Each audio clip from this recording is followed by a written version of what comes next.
we are, ladies and gentlemen, with the Damn Good Show with Damon and Mike. We're damn good, too. I am the microphone checker. And you always wanted to do that, didn't you? I did. I think I've always wanted to say that on a recording. So we got to figure out if we're going to put a DAS effects loop in here somewhere. And maybe I can see that. So we are here today to start our first episode of the Damn Good Show. Episode one. And primarily, I think we're going to be talking about topics that relate to us, that are important to us. What are we going to get into? It's going to be kind of crazy. Yeah, I think so. A number of different things that are going on in the world, going on really just in daily life that, I guess you're sitting back contemplating on what those things mean to you, how they impact you, and what you're going to do the next day about it. Yep, because honestly, if it matters to us, there's going to be things that we talk about that happen to our daily lives. Yeah. We'll probably get into a few life stories. Maybe. That we've gotten into. And if it matters to us, it probably matters to you guys. So we just wanted to try to expand that a little bit, provide our viewpoint, and see where it takes us. Really just our opinion. I think today in society, people get crazy when another person provides their perspective on things, and society as a whole lately has struggled with just being able to listen to other people and just relate without becoming, kind of getting that defense mechanism kicking in. Is, well, I was looking at an article the other day that was just talking about the Gillette. They had an ad, the razor, Gillette company. Obviously, neither one of us use that. No, we are not at this time. But there was an ad about Gillette, and Gillette released this hashtag #MeToo kind of ad. Yep. And it's essentially what I took out of the ad.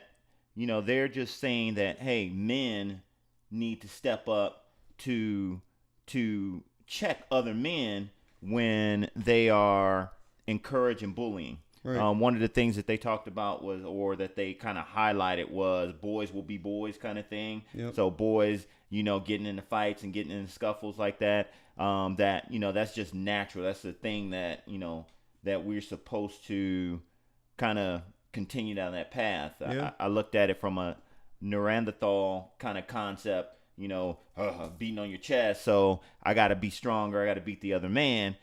I don't believe that concept today is still valid.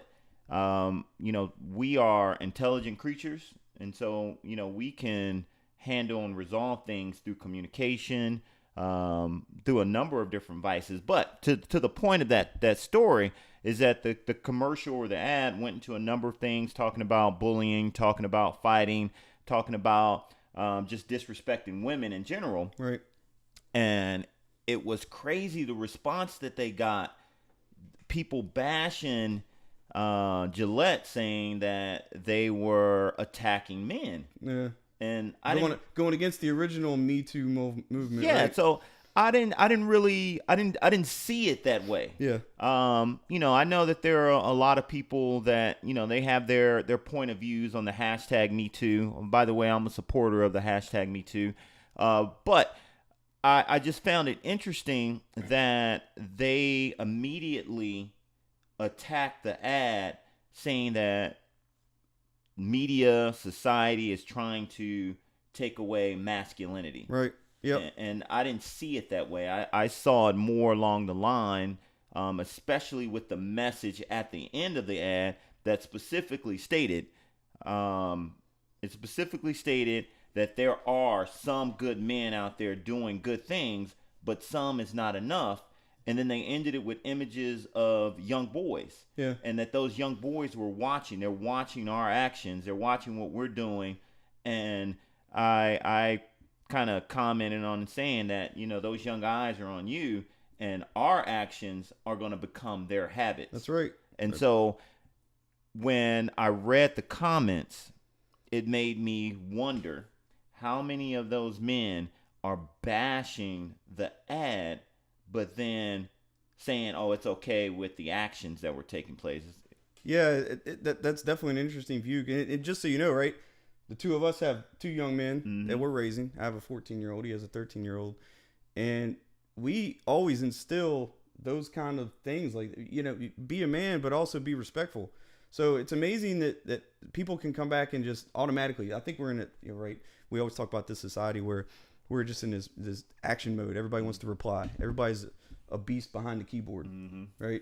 So Those that's trolls. That's what we're exactly, Yeah. and that's what we're trying to like achieve here. Is like, all right, let's be a voice. Let's be, instead of being a few right there, because people say, oftentimes that I hear it growing up, because that's the way I was raised. Chivalry's not dead, right? Because there was a time when I still opened the door up for my wife, or at the time my girlfriend. Right? You know, I try to do that every now and then. You know, try to get those browning points. Well, why? But you know, why is that got to be the not norm? Why is that got to be the exception? Yeah. And I think that's kind of the message, right? So why are those thoughts the exception? Why is it that they got to come back and say, well, you know, I appreciate the Me Too moment from a woman's perspective, but I also appreciate it from a man's. And there is 2 different views. Yeah. And we support both of them, right? And why shouldn't we? Because they're both valid, right? So I don't want to feel like someone's stomping on me just because, you know, I'm over here supporting one thing, but then I can't support the other side. I look at it from the standpoint of, and again, you and I have never had a conversation about this, but when you think about the Black Lives Matter movement, and I'm gonna do my best to kind of connect the two. So the hashtag, you know, Black Lives Matter thing was simply about, you know, African Americans being shot dead in the street by law enforcement, or even just in general, right.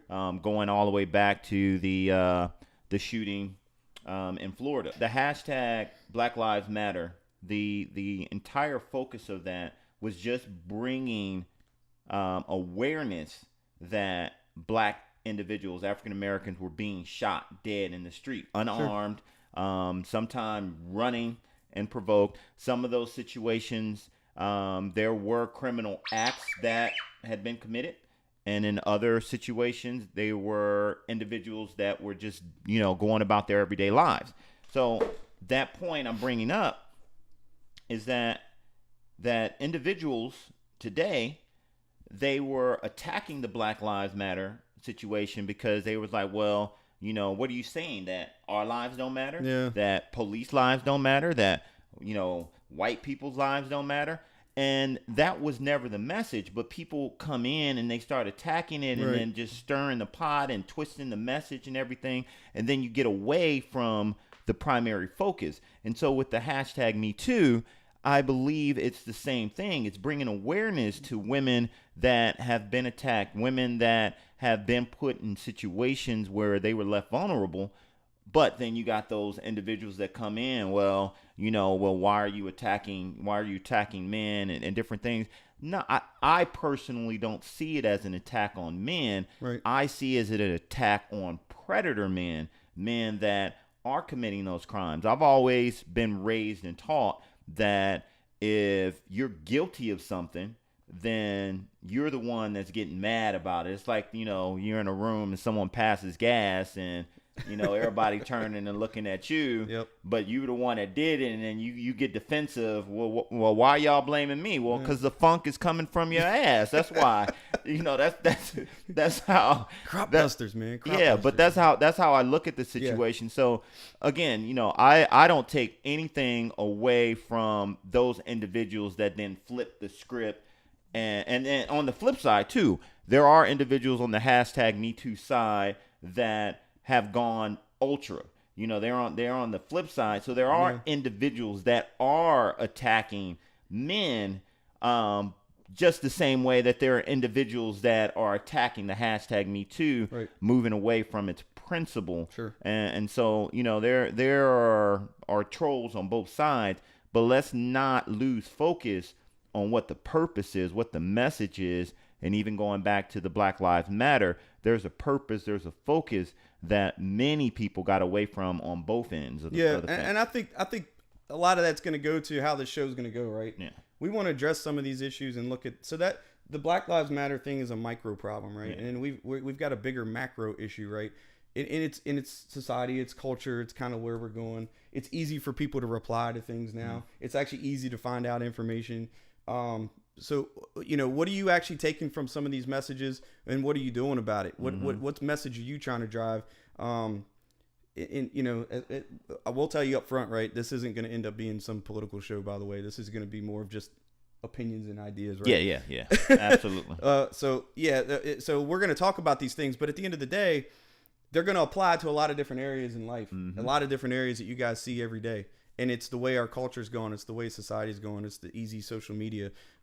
It's the reason why we're able to even do this kind of show, right? Yeah. Because we have access to all this stuff. So keeping an open mind, keeping an understanding of looking at the bigger picture is kind of what our message is. And I hope that we can start to kind of change that viewpoint. Like, look at those little problems and really understand what those are from a micro.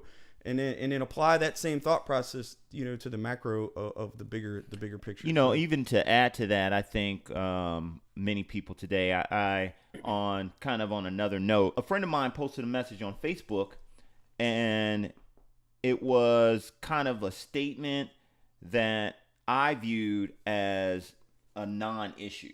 Yeah. Well, let me rephrase. I viewed it as an issue. But I viewed it as an issue that was just generating unnecessary anger and getting people all worked up and mad for something that I deemed minor. Okay.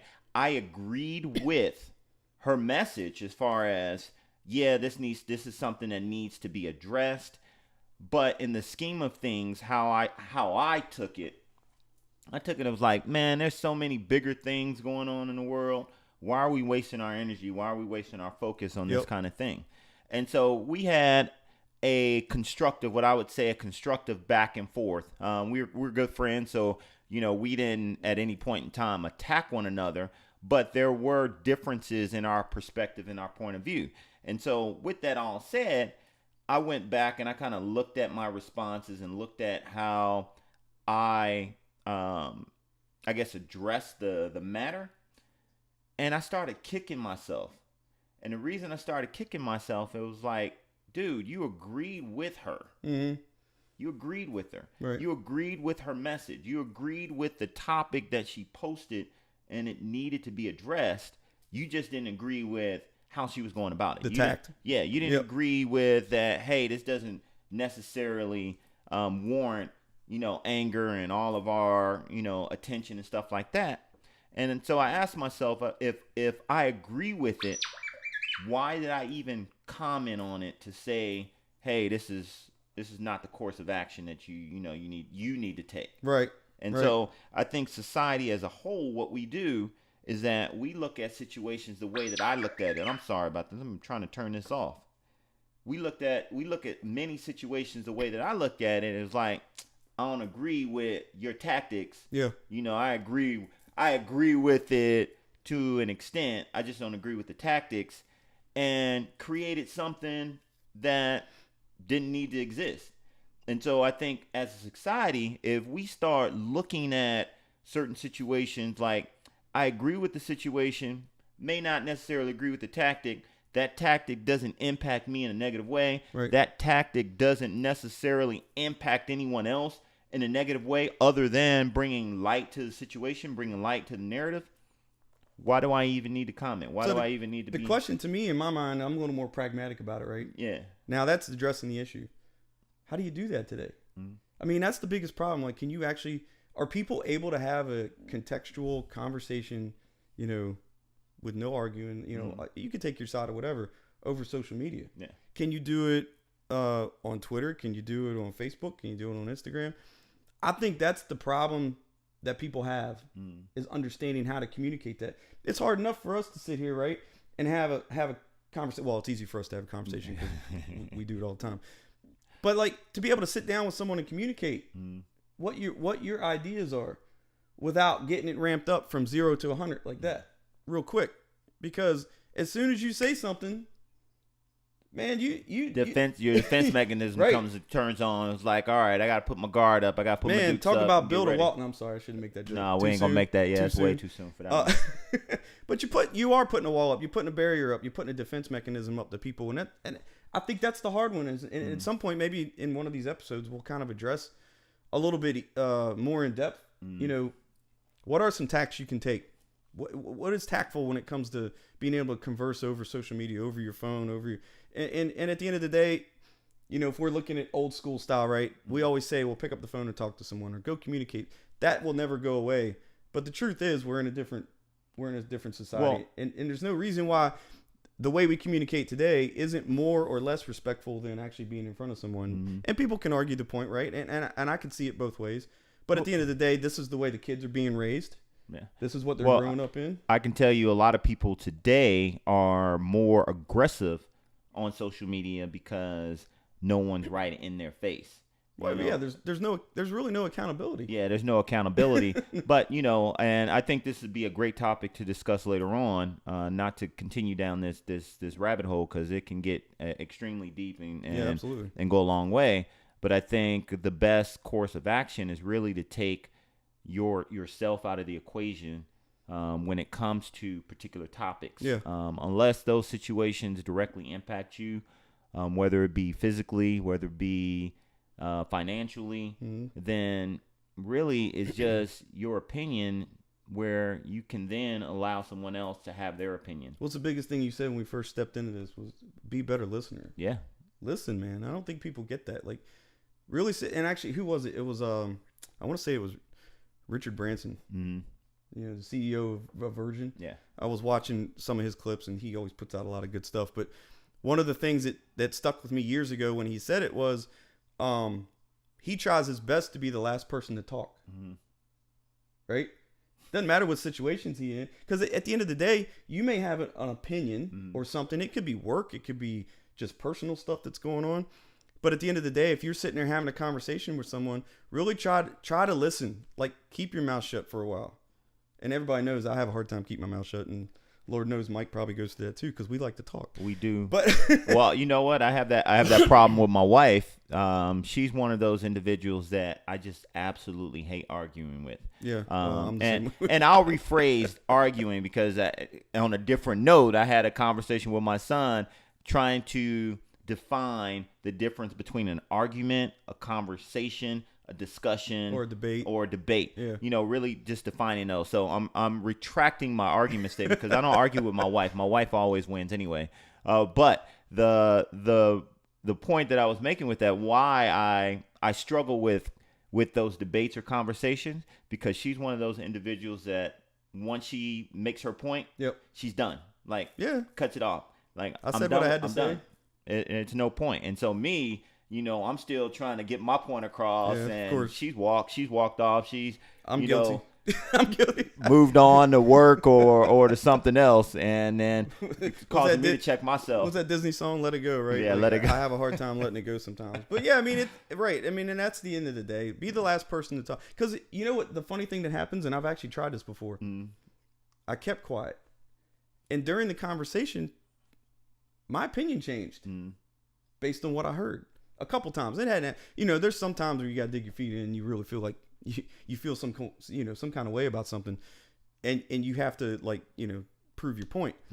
But there's been a couple times that I brought something up and we had a conversation and I was quiet for a while, and during the conversation I'm like, man, but see, I changed my view. But see, I question that just a little bit, because if you're stout in your belief or in a particular discussion, doesn't really matter what anybody says, and to some extent that's what's wrong with society, because individuals nowadays, they're just so blind to their belief system or whatever it is. It's like, it's nothing you can do or show or say that's going to change my mind. And so I'm not really questioning it, because I know I said I questioned it, but I actually commend that type of thought process for you to really be able to change your mind, because sometimes in society that's important, that's needed, to be able to listen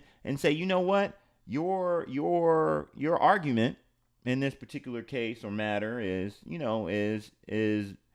decent enough for me to go back and really assess my beliefs. I think it depends on the topic, right? I mean, well, yeah, right. I mean, the ones I'm really referring to actually happen to be at work, and it's not that I swung way right and went left, or I was on this side of the fence and wanted to jump over it, but I had a little more perspective, right? That formulated my point of view. Now I think in one particular case I still kind of held true to what I believed, but I was open to the input from other people. So at the end of the day, I think there's two ways to look at that, right? And it also depends on the topic. And if you do feel strongly about something, speak up, but do it the right way. So my question to you, is it better to stand strong and have the last word at the end, or is it better to listen and then maybe have your mind change? I think it's different. Like, so how do you want the conversation to go? Mm-hmm. If you want to steer the conversation, then it's all about your approach to start with. It could be the question that you ask. It could be how the topic is presented. It depends. And I hate, that's not a very satisfying answer, but it depends, right? If you want to try to steer the conversation, I think you're upfront about what your belief is, and but then at the end of the day, I still find myself, I present my original point, and then I kind of sit back, and I'm like, all right, where's this going to go? Well, how about the concept? Because I like when you say steer the conversation, but when we're trying to look at the totality of society and the way that everyone has all these different perspectives and points of views and opinions on different things, what if we kind of walked hand in hand, opposed to and I know that's a weak statement to say walk hand in hand, but when you have individuals, everybody's trying to steer, everybody's trying to take the steering wheel. It's just like the old saying, there's too many cooks in the kitchen, for sure, kind of thing. What if there was a balance? And as you said earlier, that may not be the answer everyone wants to hear. Yeah. But what if there was a balance where, hey, I'm giving my point of view, but at the same time, I'm willing to listen to another person's narrative, another person's perspective, and maybe intertwine some of my thoughts and their thoughts to come up with a better solution. Right. I think that's the There's challenge. a middle ground everywhere, right? Yeah, Usually. but many people today aren't willing to do that. No. And so it's either I'm gonna stand strong, or I'm gonna blindly follow you down a street or a road I don't need to be on. Or they'll make some blanket statement that doesn't include everything else and the totality of actually what they're thinking about, right? So it's again not a satisfying answer. Yeah. Neither one of us have the answer, but all we could do is kind of explain our thought process and how we dissect the information and stories and things like that. So going back to Branson. Yes. Branson. So, Virgin Airlines, have you heard about all the changes that are... Where they're going to space? Well, no, I'm just talking about just flying, just airlines. Oh, we're going to get into this topic. Yeah, we got to get into that. I mean, you mentioned space, but I don't want to go into space. No, just the recent one I saw in the news. But. Well, I would love to go into space, but I think what they were talking about, $20 million or something ridiculous for just a flight on We ain't got that. Yeah, I don't have that right now. Unless y'all want to help us out. Yeah, maybe. We'll see.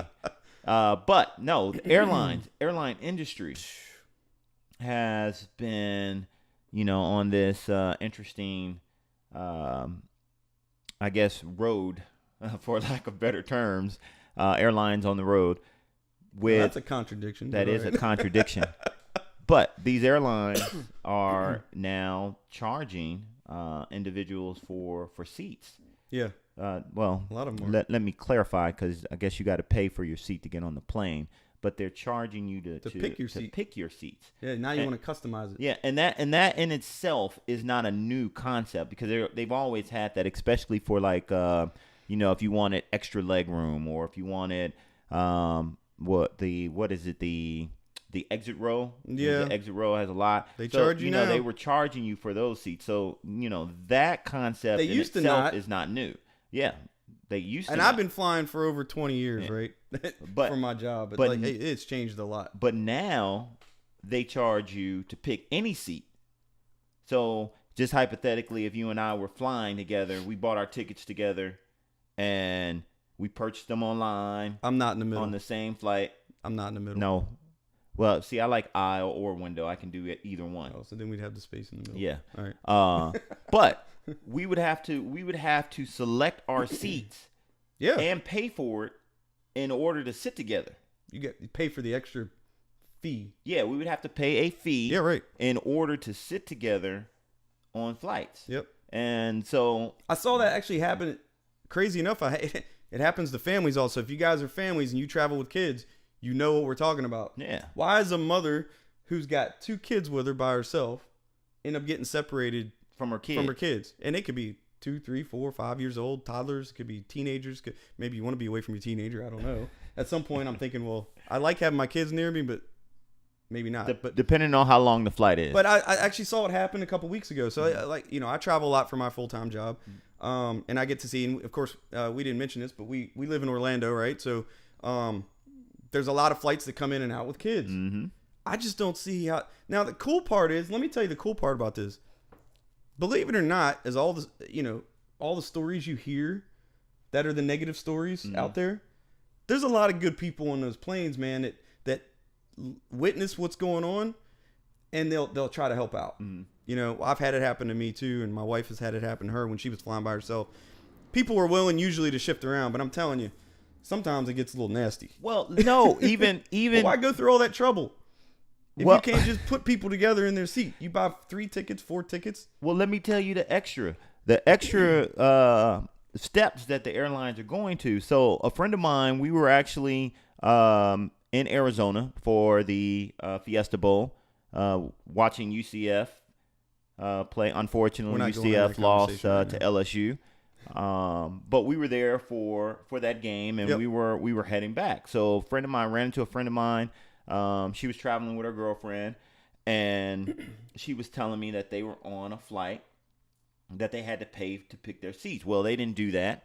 And so when you get to the terminal, you get to the gate, then as people are boarding, then they essentially assign you a random seat. Yeah. So they were separated.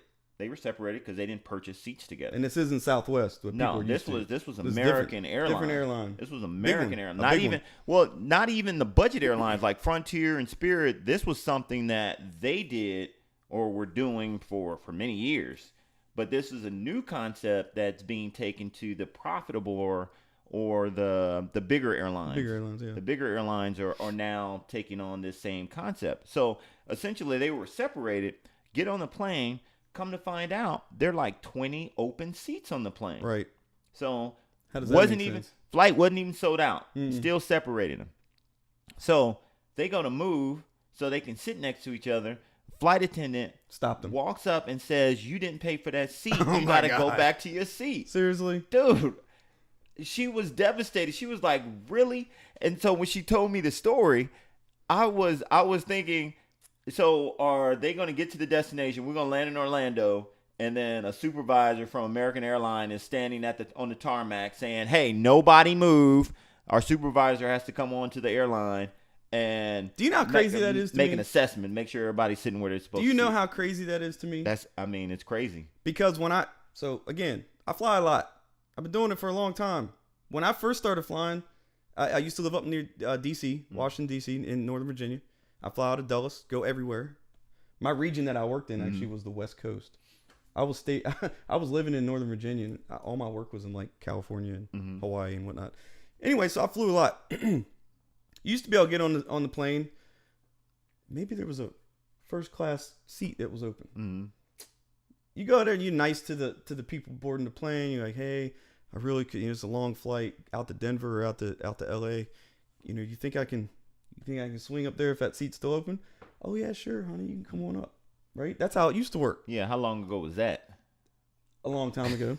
But listen, so I can understand the change in what happened, right? So 9/11 happened. We all know that things changed after that. Now they won't let you go between first class and commercial seats, like the basic seats in the back. I'm actually okay with that. Like at the end of the day, I would like to sit up front, but I'm not crying about it, right? But I can see why they don't want you moving back and forth. But they still let in the main cabin.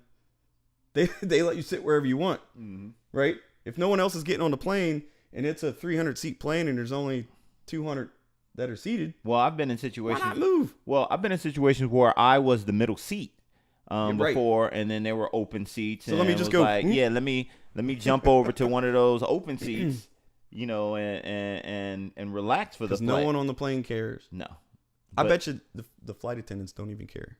No, but now at the end of the day. But now, they're holding true to it. It's really about the dollar and how much revenue can we maximize. Well, I'm gonna sound like an old fogey if I go down this path, right? Because I used to be able to eat my meals even in the main cabin with metal forks, metal spoons, and actual, most of it was plastic plates anyway, but it was actual food. Now you got to pay for every damn thing. You're lucky if you get like a quarter of a Coke in a cup or water. Well, to give you even a deeper story, talking about that, yeah, there was a lady that got sick on the plane. Oh, so, yeah. Lady got sick on the plane. She's throwing up. And rarely, how many flights have you ever been on and you saw someone actually using the vomit bag? That's nasty. And so this lady had to go to the restroom. She was vomiting and throwing up. And then she comes out. She's feeling a little better. So the flight attendant asked her if she, do you need a ginger ale or anything like that? Yeah. Mind you, I don't know if we're going to get dinged for this by saying the airline, but it was the one that promotes animals on their planes. Okay. So without actually, putting them on blast, they asked the woman, "Do you need a soda, ginger ale, or something for your stomach?" And she said, "Absolutely." So they hand her the drink. At least they asked her. They hand her the drink. Her, did they? And then gonna pull out the they pad, the charger. So the lady had to walk back to her seat to get her credit card, so she could pay for the ginger ale. They asked her if she needed because she was feeling bad. She was sick on the flight. I'm gonna give you the Charles Barkley on that one. That was just terrible. Terrible. That is terrible. So I'm Are you serious? There are people, they charged her for people it. Nowadays.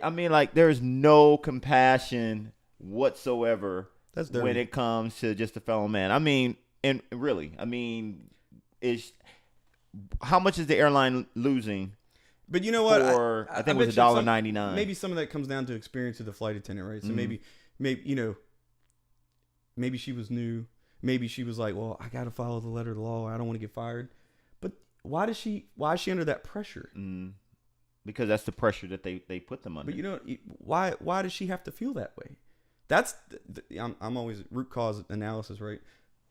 She shouldn't have to feel that way because the airline told her that. I'm just telling you, if you're sick, I'm gonna try to help you out. They can eat the $2 for the drink. Yeah, especially nowadays when you're on social media and things can come back and bite you. Yeah. So quickly, come back and bite you. Just kicking people off the plane for saying something stupid. Just looking at it from a PR standpoint, kind of once again flipping the switch.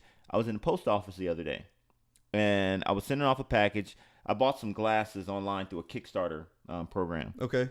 I'm gonna rephrase. I was actually I won a pair of glasses because they did two Kickstarters. Their original pair I bought. Yeah. And then fortunately enough, I was able to win another pair. I don't win anything, by the way. Well, my kids win everything. It's all about that luck. I'm breaking up your story. It's all about that luck.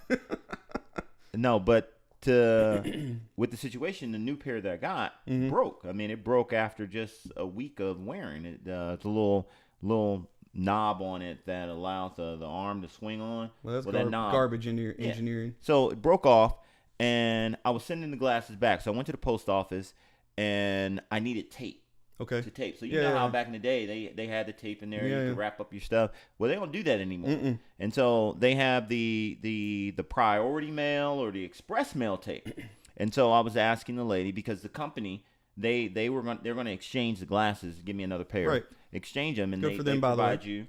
They provide you with the slip, the postage. RMA, so they covered everything. Sure. And so I wasn't sure what the status of that shipping was. Was it a priority? Was it an express or whatever? So I asked the lady. I gave her the slip that was provided by the company, and she said, "Well, no, it wasn't a priority. First class." So I could not use. No, it was standard. Even I worse. I couldn't use the priority tape. She said because they don't allow her to do that. And she then pulled out some not packing tape, but it was more like Scotch tape. But it was a lot thicker than Scotch tape. It was on the reel, the big reels. You pull them off. Now it wasn't packing tape because the packing tape is thick, but this was like tape you would use for wrapping gifts. but for whatever reason, it was thick. It was thick. So she said, look, if you can use this, you can use this because they don't allow us to give you this tape because of rules and regulations. You know how they get that, right? Because I ran into the same thing. People go in line, same thing. I didn't have tape, which happens. Everybody knows it happens. And someone else has to buy a roll of tape, but they only need it for that one day in that one little box that they have. So what they do is they end up just leaving it. So the only way you probably had tape is that another person bought it and left it there at the post office. No, you know what? That's what she told me that they do. They take the tape, people leave it. Wow. But they do have the other stuff. They probably got 500 rolls of them in the back. They probably do. Well, all in all, she gave me the thing. Okay. So she told me, well, you can't stand here. You can't stand at the counter and wrap it. You gotta move. So you gotta get out of line. Yeah, gotta get out of line because they have rules and stuff, and you're not allowed to wrap, so you gotta move. So I just step away because they had like a little island just right behind me. So I turn around, step right at the island, and start wrapping it. And so I'm using it. I'm taping down the sheet, and then it's paper that I printed. So the packing slip that the company provided, I printed at home on paper. And the post office doesn't provide you with a slip to put it in. Put it in. Yeah. So I'm thinking, well, I'm shipping this. If this gets wet or anything happens or it tears, then the package is not gonna make it. So I started taping the paper down and covering the paper. This woman was like, She gave you. Let me clear my. She gave me the and was like, "You've used enough tape." Oh, now she's monitoring how much. So tape then you're she's using. monitoring. First, it's free. Yes, then she's monitoring that tape, and so what? My immediate thought was there was another lady in line that came up right behind me. So I'm thinking that she needed the tape to help that lady with something. Yeah, maybe. So I handed it back to her. And then let her finish. And as I looked, she never used it. So I said, hey, I just need a few more strips because I was literally almost done. I said, I only need a few more strips. And she said, the words out of her mouth was, you have used enough. Damn tape police. And she the tape police. And so I'm like, dude, you're going to sit here and make me buy a roll of tape just so I can just finish this last piece. But fortunately, another lady, the way things work out, God's always working. Another lady came. She had a big box. She was trying to wrap up some stuff, but she had some tape. So she let me use the last few, get a couple of strips from her. Now, she actually had packing tape. So I got that on there. But then the lady, there were other people that came, and the lady just points to the camera and say, you see that camera right there? They are watching us. They're watching our action. Here we go. And, Big brother. What they're going to do is they're going to call me to the back of the room, and I'm going to get written up. And then if I get too many written up, she went through that whole thing? Yeah, she went through the whole spiel. She went through the whole spiel. I get too many write-ups, then I'm going to get fired. And I'm like, well, that's one thing that I don't want to happen to you. Absolutely. But I understand that they're under a financial strait, but if they're putting their employees in a situation where they can't provide customer service or even just simple common decency because of cost, then just shut the whole thing down and let Amazon, UPS, and FedEx. Hey, all jokes aside, that's the truth. Yeah, because if you were working at the post office and you feel pressure because of these rules and you have to adhere to, what's the point? Yeah, you're right. You don't hear that from Amazon. I lived overseas for 5 years, as Mike knows. We were over in Germany. All of their mail is privatized. I think DHL does it in Germany where I was at. I've seen, yeah. So they do local and they do the international. So it's all privatized over there. Yeah. Now, whether that's right, wrong, or indifferent, I don't know if it costs more, costs less, whatever, but that's a whole different topic for another day. And being sensitive to employees. So as I say, shut the whole thing down, taking into consideration that, people will lose their jobs. Let's just say we'll present it with with a kind of disclaimer that those individuals will have the opportunity to transfer to UPS, FedEx, or Amazon, so they will still be gainfully employed. Absolutely. No, we got to be cognizant of the PR police. I think we're gonna ride that line right. Yeah, we're gonna be truthful about it, but at the end of the day, we're not trying to hurt anybody. Opinions, right? Opinions. These are our opinions. Opinions matter. Yes, and they're just like bungholes. Everyone's got them. Yeah, we got ours. We're sharing them with you. Hopefully, you like it. Yeah. So what else? That's good for today. I think we're good for today. This is episode 1. Episode 1. And we're gonna call this one in the bag. Call it in the bag. But hey, ladies and gentlemen, I want to thank you for joining us today, and hopefully we will have the opportunity to see you guys in the future, and hopefully more often than not. Hey, do us a favor, right? We're gonna say it. Everybody else says on these podcasts and video logs and everything else. Like it, share it, comment, do whatever. Get the word out. We also want to hear from you. We want to hear some ideas. What are some things that we can talk about? Yeah, we got a few things in the lineup we think we're going to cover. We might get into what college. College. Right? I know a lot of two kids. Teenagers, right? Yeah, Going a lot of people are looking for, I guess, the process of applying for college, looking for financial aid, and even some that may be athletically or academically inclined and looking for some scholarships. So yeah, you got two guys. We went in ACC schools, right? I went to Virginia Tech and Maryland, University of Maryland. Yep. We both went through school. Mike's a student athlete, so he's got that perspective. Hopefully, we could share some of that. Got some experience here at UCF, and of course, I help out with some remote help with Virginia Tech for admissions. So hopefully, we'll give a little perspective at least. Yeah. And then lastly, as far as you guys providing us some insight. We're hoping that we'll be able to bring in some special guests or individuals that are experienced in a particular topic. Just for instance, the LA Unified School District is having a strike today, and maybe having some teachers come in and just talk about their perspective and the entire education component, or even in business, have some entrepreneurs come in, talk about starting their own business, yeah, or a number of different things. But hey, I look forward, and I think this is going to be really exciting. I actually think so. Yeah, it's going to be cool, man. Yeah. We'll get in all kinds of stuff. So let us know what you want to hear. We'll be happy to try to go down any path you want. We'll keep it all to our opinions and keep all the other junk out. But yeah, we're looking forward to it. All right. Thanks for joining us. Thanks for joining us. This is, again, Damon and Mike presenting the Damn Good Show. Peace.